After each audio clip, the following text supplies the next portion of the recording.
बनी हुई है। गांदरबल में बादल फटने से काफ़ी नुकसान की खबर है। कई इलाकों में सैलाबी सूरत हाल देखी गई। पानी की वजह से कई सड़कों को काफ़ी नुकसान पहुंचा है। बारिश से माली नुकसान तो काफ़ी हुआ, लेकिन जानी नुकसान की कोई इत्तला नहीं है।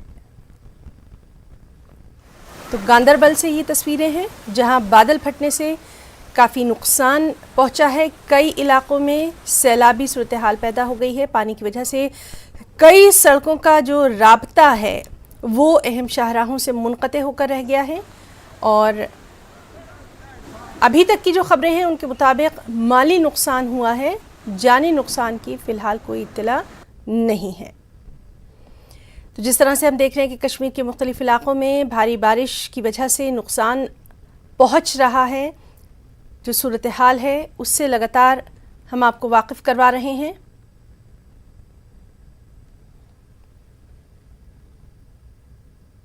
तो गांदरबल की ये तस्वीरें हैं जहां बादल फटने से नुकसान पहुंचा है।